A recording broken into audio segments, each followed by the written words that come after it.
ఈరోజు అందరికీ శుభదినము.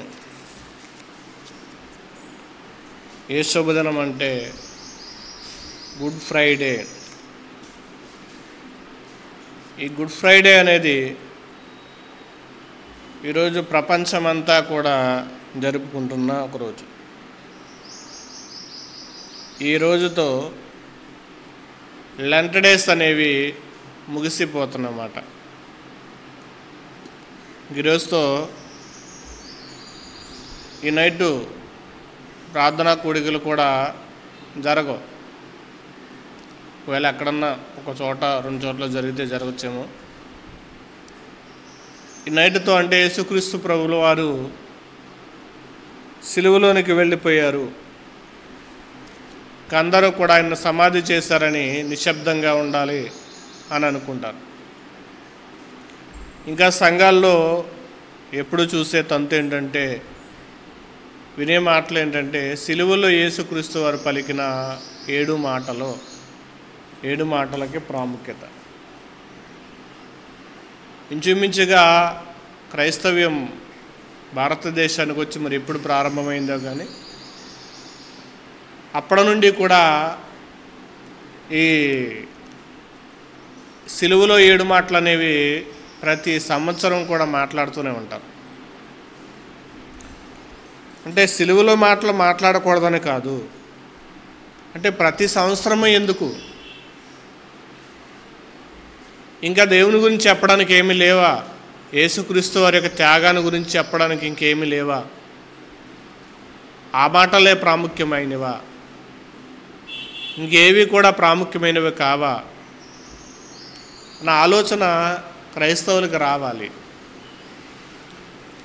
ఈరోజు దేవుడు కొన్ని విషయాలను మనం మాట్లాడుకుందాం.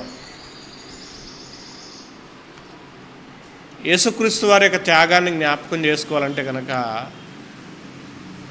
అసలు మొదట యేసుక్రీస్తు వారి త్యాగం అయిపోవడానికి గల కారణం ఏంటంటే కనుక ఆదాము చేసిన పాపము. ఆదాము ఎప్పుడైతే పాపం చేశాడో ఆ పాపాన్ని బట్టి పాపానికి బలం వచ్చింది. అంతకుముందు పాపానికి బలం అనేది లేదు. పాపం చాలా బలహీనమై ఉన్నది. ఆదాము ఎప్పుడైతే దేవుని మాట మీరాడో పాపానికి, మరణానికి బలం వచ్చేస్తుంది అన్నమాట. ఇంకా మనుషులు జీవిస్తున్నారు, మనుషులు భూమి మీద పుట్టుకొస్తున్నారు. మనిషి పుట్టుకొస్తున్న కాడ నుండి కూడా మనిషి ఎదిగిన తర్వాత పాపం చేస్తున్నప్పుడు పాపం లేదా మరణం బలమైనదిగా మారిపోయిందన్నమాట. బలమైనదిగా మారిపోయింది. ఎంత బలమైనదిగా మారిపోయిందంటే కనుక ఎవరు దాన్ని జయించలేరు అనుకునేంత బలమైనది అయిపోయింది. ఎవరు నన్ను జయించలేరు. ఇంకా ఆ మరణం ఏమనుకుందంటే, నాకు తిరుగులేదు, నాకు తిరిగే లేదు, నన్ను ఎవరు జయించలేరు, ఎవరు వాడగట్టలేరు. ఎందుకంటే ప్రతి మనిషి కూడా పాపం దగ్గర బానిస అయిపోతున్నాడు, సరెండర్ అయిపోతున్నాడు. ఈరోజు యుద్ధాలు జరుగుతున్నట్టుగానే మనిషి కూడా పాపము దగ్గర యుద్ధంలోనికి వెళ్ళడం ఓడిపోవడం.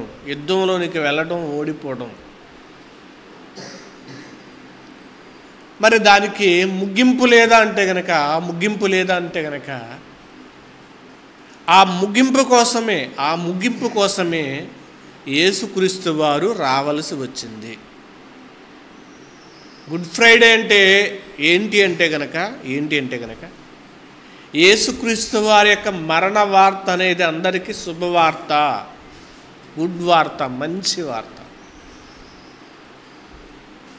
ఎందుకు మంచి అంటే జరిగిందంటే కనుక అప్పటి వరకు కూడా పాపము, మరణం అనేదే బలముగా ఉంది కాబట్టి ఏ మనిషి కూడా జయించలేకపోతున్నాడు కాబట్టి మరి మరణాన్ని జయించే ఒక వ్యక్తి వస్తున్నప్పుడు వచ్చి దానితో తలబడ్డాడు, మరణముతో తలబడ్డాడు. ఆ మరణముతో తలబడి పెనుగులాటలో ఆయన ప్రాణాన్ని కూడా కోల్పోవలసి వచ్చింది. పాపముతో పెనుగులాటలో యేసుక్రీస్తు వారు ప్రాణాన్ని అర్పించటం వల్ల ఇప్పుడు పాపమునకున్న బలమంతా ఏమైందంటే కనుక ఒక్కసారే కొలాప్స్ అయిపోయింది, పడిపోయింది. అందుకే గుడ్ ఫ్రైడే అనేది మరణానికి ముచ్చెమటలు పట్టిన రోజు. అది గుడ్ ఫ్రైడే అనేది మరణము, పాపము ఈర్ష్యపడిన రోజు. అది పాపానికి కంగారు పుట్టిన రోజు. అది గుడ్ ఫ్రైడే అంటే ఈ రోజని కాదు, యేసుక్రీస్తు వారు ఎప్పుడైతే సిలువలో చనిపోయాడో ఆ రోజు. ఇది మనం జ్ఞాపకం చేసుకునే రోజు.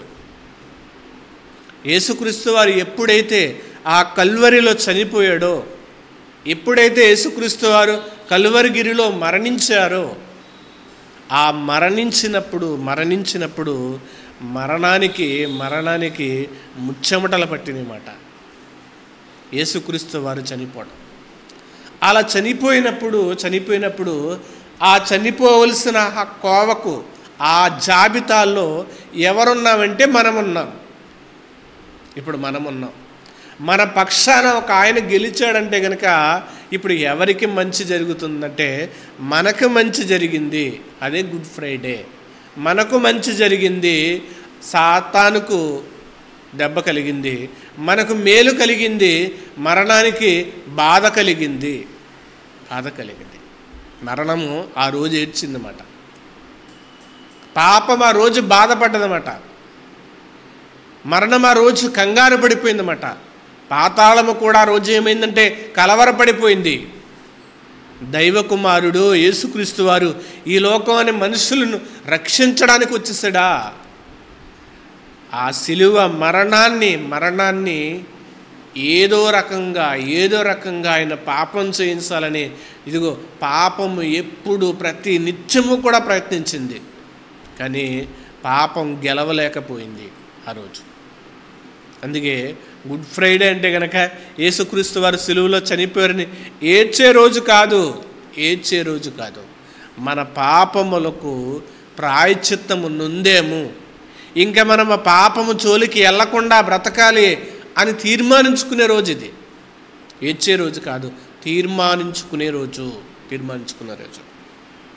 అందుకు యేసుక్రీస్తు ప్రభుల వారి గురించి రాయబడిన ఒక మాటను మనం చూడగలిగితే కనుక యోహాను రాసిన మొదటి పత్రిక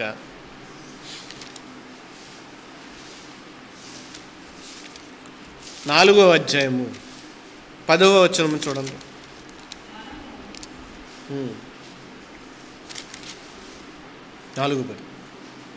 మనము దేవుణ్ణి ప్రేమించుతామని కాదు, తానే మనలను ప్రేమించి మన పాపములకు ప్రాయశ్చిత్తమై యుండుటకు తన కుమారుణ్ణి పంపెను.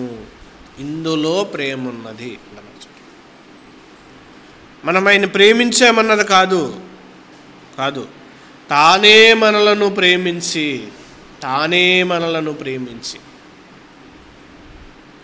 ఎందుకంటే ఈరోజు పాపానికి దానికి ఏ వస్తువు అవసరంలా. మనకైతే బంగారం కావాలి, డబ్బులు కావాలి, బట్టలు కావాలి, వాహనాలు కావాలి, ఇల్లు కావాలి, స్థలాలు కావాలి. ఇప్పుడు పాపానికి మనం ఏమైనా తీసుకుని వెళ్ళి ఇస్తే కనుక ఇవి తీసుకో నా జోలికి రావద్దంటే అది నాకు కుదరదు అని చెప్తుంది. బంగారం తీసుకెళ్ళి ఇచ్చినా గాన పాపము నాకు వద్దిది, నువ్వే కావాలి. పాపం కోరుకునేది ఏంటంటే కనుక మనిషిని మాత్రమే కోరుకుంటుంది. అందుకే ఆదాము పాపము చేసినప్పుడు సంబరపడిపోయినప్పుడు ఆ పాపానికి ఎవ్వరూ గెలవలేకపోయారు ఇప్పటి వరకు కూడా. పాపముతో పోటీ పడి ఎవ్వరు కూడా గెలవలేకపోయారు. అందరూ చేతులు ఎత్తేసిన వాళ్ళే, అందరూ చేతులు ఎత్తేసిన వారే. ఇప్పుడు యేసుక్రీస్తు ప్రభుల వారు ఈ లోకానికి వచ్చి ఏం చేస్తారంటే, కొరింథీయులకు రాసిన మొదటి పత్రిక 15వ అధ్యాయం, కొరింథీయులకు రాసిన మొదటి పత్రిక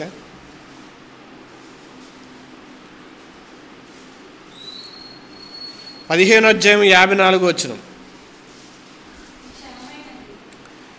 ఈ క్షయమైనది అక్షతను ధరించుకున్నప్పుడు, ఈ మత్తమైనది అమర్త్యం ధరించుకున్నప్పుడు విజయమందు మరణము మింగివేయబడనని రాయబడిన వాక్యము నెరవేరును.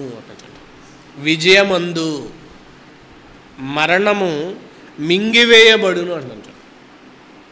విజయమందు అప్పటి వరకు కూడా పాపం విజయ విహారము చేసింది. పాపానికి కావాల్సింది ఏంటంటే కనుక మరణమే, చనిపోవడమే. అందరిని కూడా మరణం వేలింది. అందుకే ఒకని పాపం వల్ల అందరికి మరణము సంప్రాప్తమాయెను. అందరికి మరణము సంప్రాప్తమాయెను ఒకని పాపం వల్ల. అప్పటికి మరణము లేదు. ఆదాముకి మరణం ఉంది అప్పుడంటే, చిరంజీవిగా ఉన్నాడు, చనిపోయే రోజు లేదు. పాపం ఎప్పుడైతే ప్రవేశించిందో మరణం వచ్చింది మనిషికి.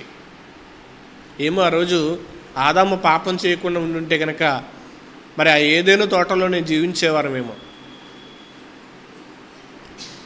మరణము మనకు వచ్చేది కదా, అంటే చావు వచ్చేది కాదు, ఇంకా ఎక్కువ కాలం మనం బ్రతుకుండేవారమేమో. ఒక పాపం వల్ల మరణం వచ్చేసింది. ఇప్పుడు మరణానికి ఏమొచ్చిందంటే కనుక విజయముతో విర్రవీగుతుందన్నమాట. మరణం అనేది విజయముతో విర్రవీగుతుంది. ఈరోజు కూడా మరణాలు ఎలా ఉన్నామంటే కనుక ఊరికినే ఇలా వెళ్ళాడండి, ఇప్పుడే కనిపించాడండి, నేను చూశానండి, నాతో మాట్లాడాడండి, మరి కొద్ది గంటల్లో మాయమైపోయాడండి. అంటే మరణము ఏ సమయంలో ఎలా వస్తుందో తెలీదు. పాపము ప్రవేశించినప్పుడే మరణం వచ్చేసింది. పాపము ప్రవేశించినప్పుడు మరణం వచ్చినప్పుడు ఒక మనిషి చనిపోతుంటే గనక, ఒక మనిషి పాపముతో చనిపోతుంటే గనక పాపము ఏం చేస్తుందంటే విజయగర్వముతో ఊగిపోతుందన్నమాట. విజయగర్వముతో ఊగిపోతుంది. పాపముతో చనిపోతే దానికి కావాలి, విజయముతో ఊగిపోతుంది. నాకు వచ్చేసింది, నాకు దొరికిందని. ఇప్పుడు విజయము మరణమును మృంగివేయనని రాయబడిన వాక్యము నెరవేరును. మరి ఇప్పుడు విజయముతో విర్రవీగిపోతున్న పాపాన్ని విరిచేవాడు కావాలి. ఇప్పుడు చెప్తున్నమాట, ఓ మరణమా నీ విజయం ఎక్కడ?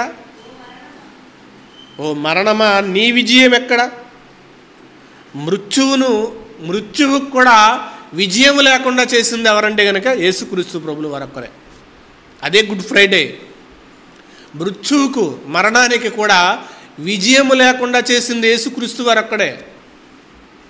ఈ లోకంలోనికి చాలామంది వచ్చారు, గొప్ప గొప్ప వ్యక్తులు వచ్చారు, గొప్ప మహామహో అనే పిలువబడేవారు వచ్చారు. పాపము చేయకోకుండా ఎవ్వరు చనిపోలే. పాపము చేయకోకుండా చనిపోయిన వారు ఒక్కరు కూడా లేరు. అందరూ పాపం చేస్తూ చనిపోయిన వాళ్ళే. కానీ యేసుక్రీస్తు వారి ప్రభువారు ఒక్కరే విజయానికి మరణము లేకుండా చేసిన విజయశీలుడు అన్నారు. అందుకే విజయశీలుడైన, మరణానికి ఇదిగో విజయం లేకుండా చేశాడు. అందుకే ఓ మరణమా నీ విజయం ఎక్కడ? ఓ మరణమా నీ ముల్లెక్కడ? అప్పటి వరకు కూడా విర్రవీగా కదా, అప్పటి వరకు విర్రవీగావు, నాకు తిరుగులేదు, ప్రతి వ్యక్తి పాపం చేస్తున్నాడు, కానీ ఆ పాపానికి ప్రాయశ్చిత్తం చేసేవాడు లేడు కదని నీ ముళ్ళుతో విర్రవీగిపోతున్నా కదా, నీ ముళ్ళేది? యేసుక్రీస్తు వారు అడిగారు దాన్ని. యేసుక్రీస్తు వారు చనిపోయింది ఎందుకంటే కనుక మరణముతో తలబడి పాపాన్ని చిత్తుగా ఓడించడానికి వచ్చి, ఓ మరణమా నీ ముల్లెక్కడ? మరణపు ముళ్ళు పాపముకున్న బలము ధర్మశాస్త్రమే, అయినను మన ప్రభువైన యేసుక్రీస్తు మూలముగా మనకు జయమనుగ్రహించిన దేవునికి స్తోత్రం. దేవునికి స్తోత్రం చెల్లించాలి. ఈ విషయాన్ని బట్టి మనం, దేవా నా మరణము నుండి నన్ను, ఇదిగో నా పాపము నుండి నేను పాతాళం వెళ్ళిపోవాలి. ఆ మార్గమే ఉంది. ఒకప్పుడు చనిపోతే కనుక నరకం అనే మార్గం ఒకటే ఉంది. యేసుక్రీస్తు వారు భూమి మీదకి రాకముందు, యేసుక్రీస్తు వారు రక్తాన్ని చెల్లించకపోతే కనుక, చనిపోకపోతే కనుక పాతాళం, చనిపోయిన వెంటనే పాతాళం అనే మార్గం ఒకటే ఉంది. పాతాళం వెళ్ళిపోతారు. ఇప్పుడు యేసుక్రీస్తు వారి యొక్క రక్తము వలన యేసుక్రీస్తు వారి యొక్క రక్తము వలన ఇప్పుడు ఏమవుతుందంటే కనుక ఇదిగో పాపమునుకున్న, అందుకే అక్కడ అంటున్నాడు, పాపమునకున్న బలము ధర్మశాస్త్రమే, అయినను మన ప్రభువైన యేసుక్రీస్తు వారి మూలముగా మనకు జయమనుగ్రహించిన దేవునికి స్తోత్రం.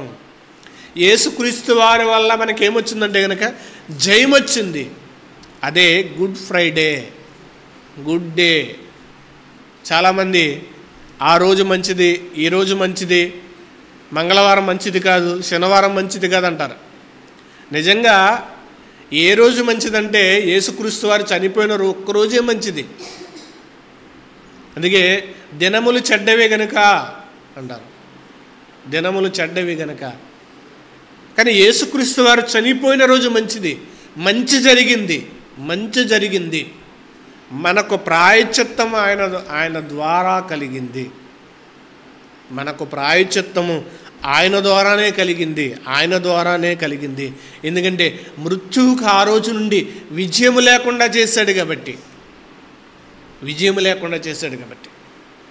ఆ రోజు. అందుకే దేవునికి మనము స్తోత్రము చెల్లించాలి. అందుకే మరొక మాట చూడగలిగితే కనుక హెబ్రీయులకు రాసిన పత్రిక 9:24.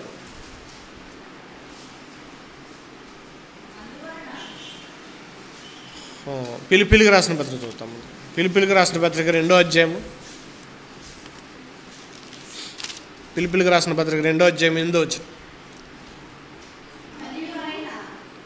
వచనం. మరియు ఆయన ఆకారమందు మనుష్యునిగా కనబడి మరణము పొందినంతగా, అనగా శిలువ మరణము పొందినంతగా విధేయత చూపిన వాడై. శిలువ మరణము పొందినంతగా, మామూలుగా చనిపోవాలనుకోలేదు యేసుక్రీస్తు వారు. ఆయన విధేయత. ఇప్పుడు బాక్సింగ్ పోటీలో రింగులో ఎవరన్నారంటే కనుక ఒక పక్క పాపం ఉంది, ఒక పక్క యేసుక్రీస్తు వారు ఉన్నారు. యేసుక్రీస్తు వారు దానితో తలబడి ఆ యుద్ధములో యేసుక్రీస్తు వారు ఎలా చనిపోవాలనుకున్నారంటే కనుక, ఇదిగో సిలువలో రక్తము కారునంత మట్టుకు అంటారా, సిలువ మరణము పొందినంతగా విధేయత చూపినవాడే. ఎందుకంటే మనిషి కంటే బలమైనది పాపం. ఆ పాపానికి ఉన్న బలాన్ని కూడా కూలగొట్టింది ఎవరంటే కనుక యేసుక్రీస్తు వారు. మనిషి కంటే బలమైనది.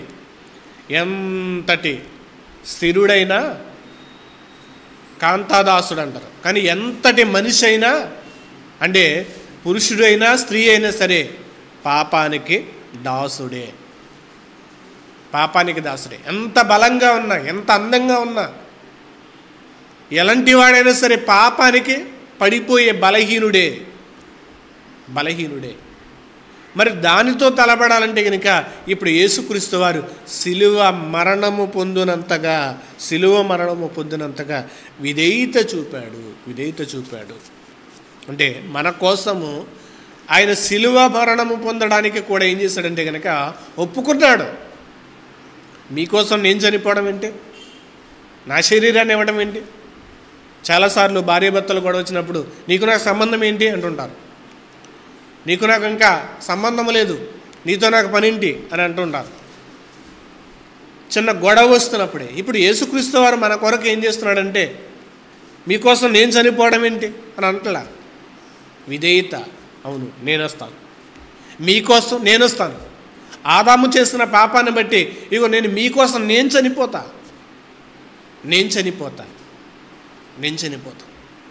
అంటే సరెండర్ అవుతున్నాడు ఆయన. అంటే ఆయన చేసింది కాదు, మనము చేసిన దాని కొరకే, నేను చేసిన దాని కొరకే ఆయన సరెండర్ అయిపోతున్నాడు. విధేయత. నేను వస్తా, నేనున్నా నీకోసము. అందుకే మనకు ఎవరైనా ఇబ్బంది వచ్చినప్పుడు ఎవరైనా నేను ఇస్తానంటే కనుక చాలా సంతోషపడిపోతాం. కానీ మన పాపం విషయంలో ఎస్ నేనున్నా అన్నారు. నేనున్నాను అన్నారు కదా, జగన్ అంటున్నాడు. నేనున్నా అంటున్నాడు, నేను విన్నాను అంటున్నాడు. కాదు, యేసుక్రీస్తు వారు ఉన్నారు మన పక్షాన. నేనున్నా, మీ పాపములకు నేను అడ్డుగా ఉన్నా. మీ పాపముల విషయంలో మీరు బలైపోవాలి, కానీ నేనున్నా. మీరు చనిపోవాలి, కానీ నేనున్నాను కదా. ఎందుకు నువ్వు చనిపోవడం ఎందుకు? నేనున్నా, మీకోసము నేనున్నా, చనిపోవడానికే నేనున్నా అని యేసుక్రీస్తు వారు చెప్తున్నారు. సిలువ మరణము పొందినంతగా విధేయత చూపినవాడే. విధేయత. నేనున్నా. తన కొరకు తప్ప వెదిటివాడి యొక్క ప్రాణాన్ని అడ్డు వేసే ఆలోచన మనకైతే ఉండదు. కానీ మన కోసము ఆయన అడ్డు వెళ్తున్నాడంటే కనుక ఆయన ఎంత గొప్పవాడో చూడండి. ఎందుకంటే మన పాపము ఆయన్ని చంపేసింది కాబట్టి. ఇంకా చూడగలిగితే కనుక హెబ్రీయులకు రాసిన పత్రిక 9వ అధ్యాయము 28వ వచనం చూడండి. 9వ అధ్యాయం 28వ వచనం. అలాగునే క్రీస్తు కూడా అనేకుల పాపములను భరించుటకు ఒక్కసారి అర్పింపబడి తన కొరకు కనిపెట్టుకుని వారి రక్షణ నిమిత్తం పాపము లేకుండా రెండోసారి ప్రత్యక్షమగును అన్నట్టు. మన కొరకు అలాగే క్రీస్తు అనేకుల పాపములను భరించుటకు ఒక్కసారి బలి అయిపోయాడు. అదే గుడ్ ఫ్రైడే. మంచి శుక్రవారం. ఇంకా 10వ అధ్యాయము 12వ వచనం.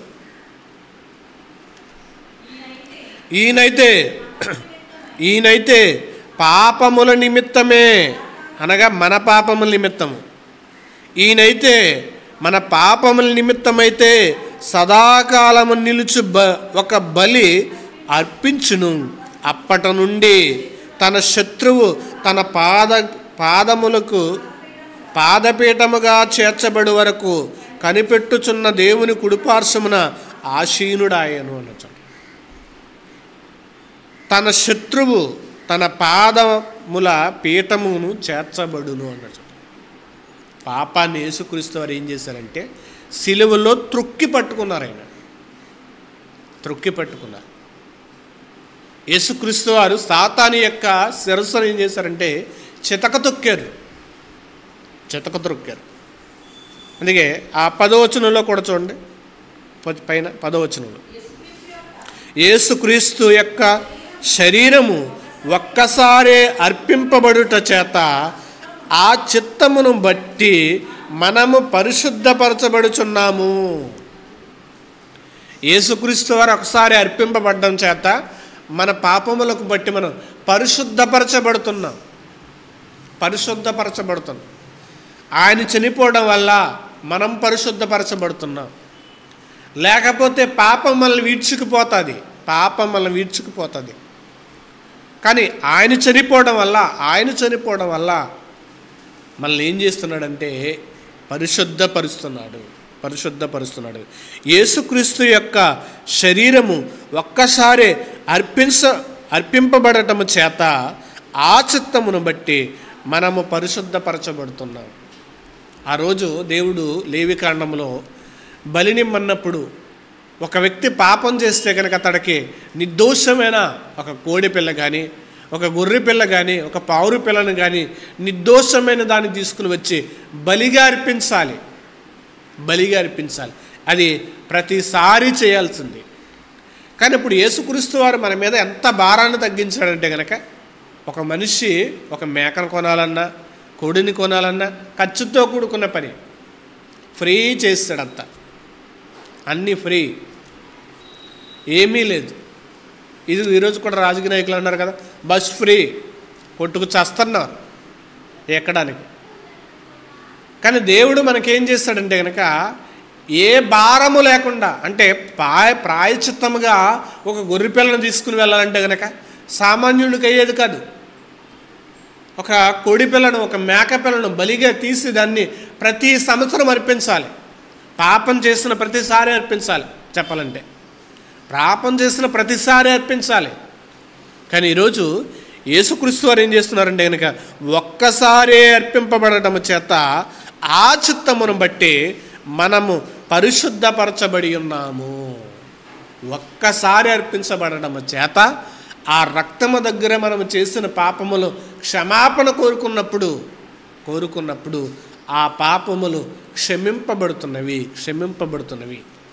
యేసుక్రీస్తు వారు ఒకసారి చెల్లించిన దానిని బట్టి ఇంకా ఆయన చెబుతున్న మాట హెబ్రీయులకు రాసిన పత్రిక 12వ అధ్యాయము 4వ వచనం చూద్దాం.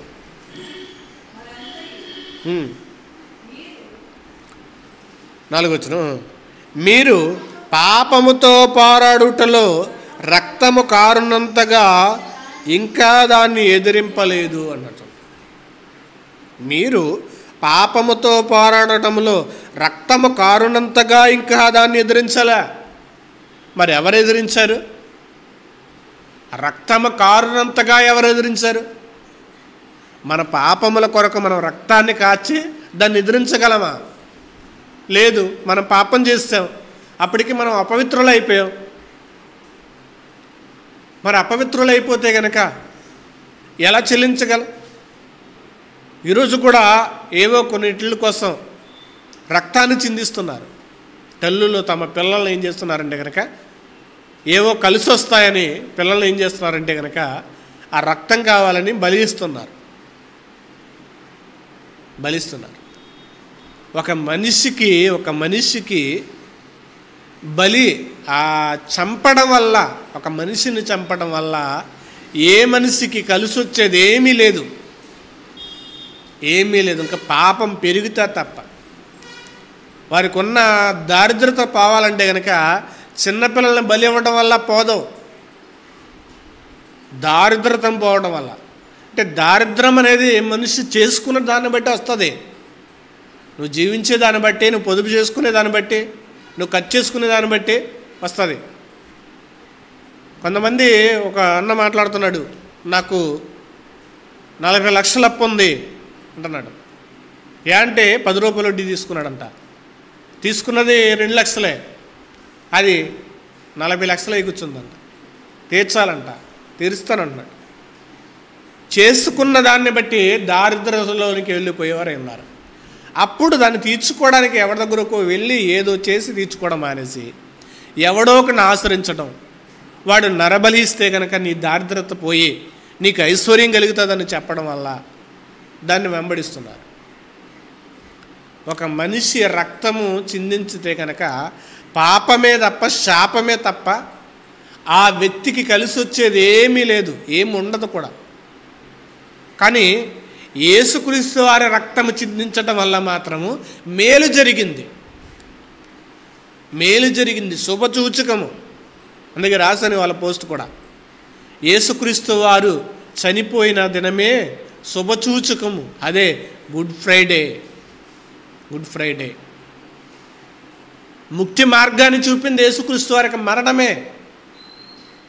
మరణమే. ఇదిగో మానవ కోటికి విడుదల వచ్చిందంటే కనుక అది యేసుక్రీస్తు వారికి మరణదినము తెచ్చింది.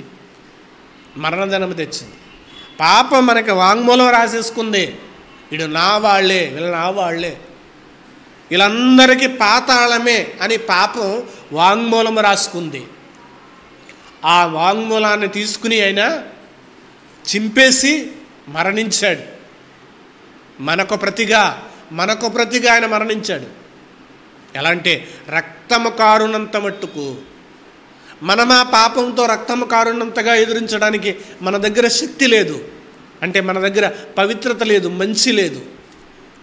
మరి మంచి పరిశుద్ధత, పవిత్రత ఎవరిలో ఉందంటే యేసుక్రీస్తు వారిలో ఉంది. అందుకే ఆయన గురించి రాయబడిన మాట చూడండి, 7వ అధ్యాయము 26వ వచనం. హెబ్రీయులకు రాసిన పత్రిక 7వ అధ్యాయము 26వ వచనం.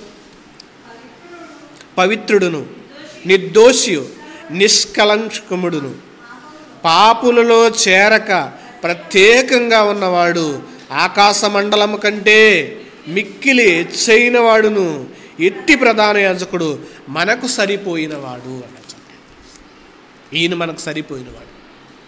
పాపమును కొరకు రక్తము కారునంత మట్టుకు ఎదిరించిన వారు ఎవరంటే కనుక యేసుక్రీస్తు వారు ఒక్కరే.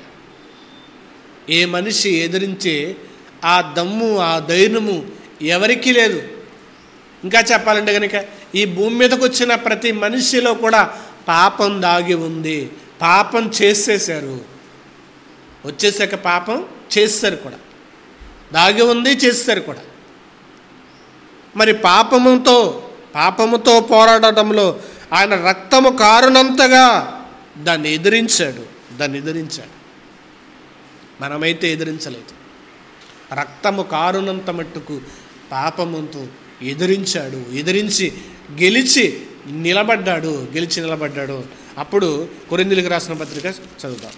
కొరింథీయులకు రాసిన మొదటి పత్రిక 15వ అధ్యాయము 55వ వచనం. ఓ మరణమా నీ విజయం ఎక్కడా? ఓ మరణమా నీ ముల్లెక్కడా? మరణపు ముళ్ళు పాపం, ఆ పాపముకున్న బలము ధర్మశాస్త్రమే. అయినను మన ప్రభు అయిన యేసుక్రీస్తు వారు మూలముగా మనకు జయమని గురించి దేవునికి స్తోత్రం. మనకు జయమని గురించారు. ఇప్పుడు అన్నాడు, ఓ మరణమా నీ విజయం ఎక్కడా? నీ గర్వమేది? నువ్వు విర్రవీగినదేది? ఇదిగో నిన్ను ఓడించడానికి కొరకే నేను సిలువలో మరణించానని యేసుక్రీస్తు వారు చెప్తున్నమాట, యేసుక్రీస్తు వారు మాట్లాడుతున్నమాట. అందుకే మృత్యువుకు మృత్యుమటలు పట్టించిన విజయశీలుడైన పాట చాలా బాగుంటుంది. అది విజయశీలుడా నా ప్రాణ ప్రియుడా. అవును, ఆయన మనకు విజయశీలుడు, మన ప్రాణానికి ఆయన ప్రియుడుగా ఉన్నాడు. యేసుక్రీస్తు వారి యొక్క త్యాగం మనకు అర్థమైతే కనుక, ఆ త్యాగాన్ని మనం ఎరిగి నమ్ముకున్నామంటే కనుక మనం ఇంకా పాపం జోలికి వెళ్ళకోకూడదు, పాపముతో మనం ఉండకోకూడదు. పాపానికి మనం ఎప్పుడు కూడా దూరంగానే ఉండాలి. ఎందుకంటే పాపం యేసుక్రీస్తు వారి ప్రభుల వారిని రక్తము కారునంత మట్టుకు చంపింది.